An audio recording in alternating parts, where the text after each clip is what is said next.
আসসালামু আলাইকুম। Pay scale নিয়ে আপনাদের আরেকটি চমকপ্রদ ভিডিও নিয়ে আসলাম। নবম পে স্কেল নিয়ে নতুন আলোচনায় উঠে এসেছে অতিরিক্ত সুবিধার বিষয়টি। কিন্তু সুবিধা কারা পাচ্ছেন? আপনি বা আপনার পরিবারের কেউ কি এই তালিকায় আছেন? আজকের ভিডিওতে জানুন বিস্তারিত এবং শেষ পর্যন্ত দেখুন গুরুত্বপূর্ণ তথ্যগুলো। বহুল আলোচিত নবম জাতীয় বেতন কাঠামো বা পে স্কেল আগামী ১লা জুলাই থেকে কার্যকর হবে। এজন্য চলছে জোর প্রস্তুতি।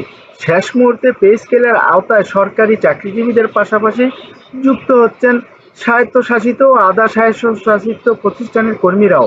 সরকারের লক্ষ্য হল নিম্ন আয়ের কর্মচারীদের আর্থিক অবস্থার উন্নয়ন এবং বিভিন্ন গ্রেডের মধ্যে বিদ্যমান বেতন বৈষম্য কমিয়ে আনা।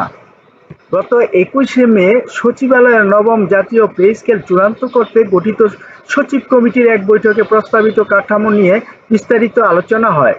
সংশ্লিষ্ট সূত্রগুলি জানিয়েছে, নতুন বেতন কাঠামোর উচ্চ পদস্থ কর্মকর্তাদের তুলনায় নিম্ন স্তরের কর্মচারীদের বেতন বৃদ্ধি ও অতিরিক্ত সুবিধার বিষয়টিকে বেশি গুরুত্ব দেওয়া হয়েছে। পাশাপাশি বিভিন্ন গ্রেডের মধ্যে বেতনের ব্যবধান কমানোর লক্ষ্যে বেশ কিছু সুপারিশ ও উপস্থাপন করা হয়েছে।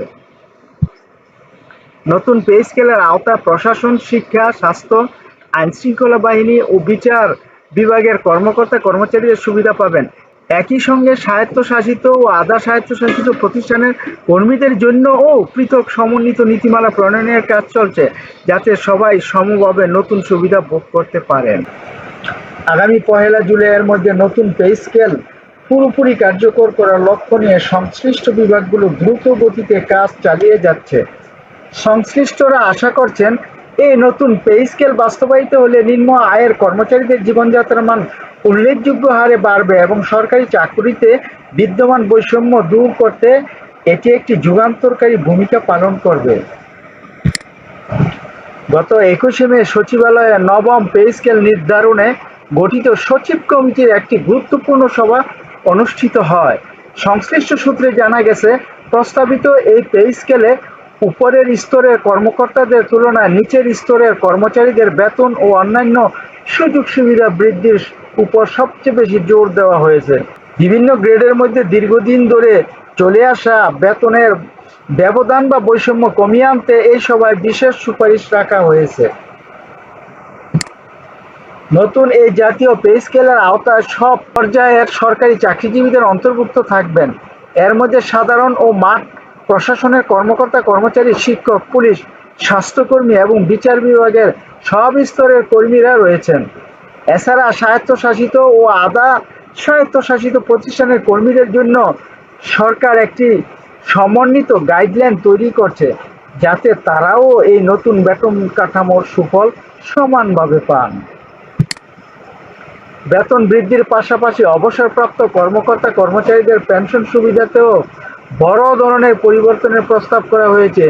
বিশেষ করে যারা বর্তমানে তুলনামূলকভাবে কম পেনশন পাচ্ছেন, তাদের পেনশন ১০০% পর্যন্ত বাড়ানোর বিষয়ে সচিব কমিটির সভায় আলোচনা হয়েছে।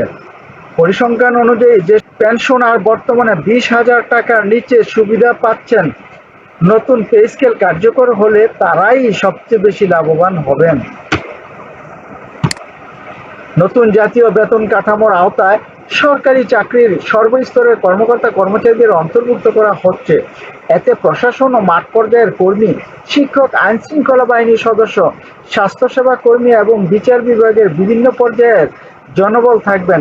একই সঙ্গে স্বায়ত্তশাসিত ও আধা স্বায়ত্তশাসিত প্রতিষ্ঠানের কর্মচারীদের জন্য সরকার আলাদা সমন্বিত নীতিমালা প্রণয়ন করছে, যাতে তারাও নতুন পে স্কেলের সুবিধা সমানভাবে উপভোগ করতে পারেন। নতুন বেতন কাঠামোর সঙ্গে অবসরপ্রাপ্ত কর্মকর্তা-কর্মচারীদের পেনশন ব্যবস্থাতেও উল্লেখযোগ্য পরিবর্তনের প্রস্তাব উঠেছে। বিশেষ করে স্বল্প পেনশনভোগীদের সুবিধা বাড়ানোর বিষয়ে গুরুত্ব দেওয়া হয়েছে। সচিব কমিটির বৈঠকে কম পেনশনের পাওয়া ব্যক্তিদের ক্ষেত্রে সর্বোচ্চ ১০০% পর্যন্ত পেনশন বৃদ্ধির বিষয়টি নিয়ে আলোচনা হয়। তথ্য অনুযায়ী বর্তমানে যেসব পেনশনার ২০,০০০ টাকার কম পেনশন পাচ্ছেন, নতুন পে স্কেল চালু হলে তারাই সবচেয়ে বেশি সুবিধা পাবেন। আগামী ১লা জুলাইয়ের মধ্যে নতুন পে স্কেল পুরোপুরি কার্যকর করার লক্ষ্য নিয়ে সংশ্লিষ্ট বিভাগগুলোকে দ্রুত গতিতে কাজ চালিয়ে যাচ্ছে। সংশ্লিষ্টরা আশা করছেন, এ নতুন পে স্কেল বাস্তবায়িত হলে নিম্ন আয়ের কর্মচারীদের জীবনযাত্রার মান উল্লেখযোগ্য হারে বাড়বে এবং সরকারি চাকরিতে বিদ্যমান বৈষম্য দূর করতে এটি একটি যুগান্তকারী ভূমিকা পালন করবে। ভিডিওটি দেখার জন্য অসংখ্য ধন্যবাদ। এমন আরও ভিডিও দেখতে চ্যানেলটি সাবস্ক্রাইব করুন, ভিডিওটি লাইক, কমেন্ট ও শেয়ার করে পাশে থাকুন আর নিয়মিত চ্যানেলের ভিডিও দেখুন। পরবর্তী ভিডিও দেখার আমন্ত্রণ জানিয়ে আজকের মতো এখানে শেষ করলাম। সে পর্যন্ত আপনারা ভালো থাকুন, সুস্থ থাকুন, সুন্দর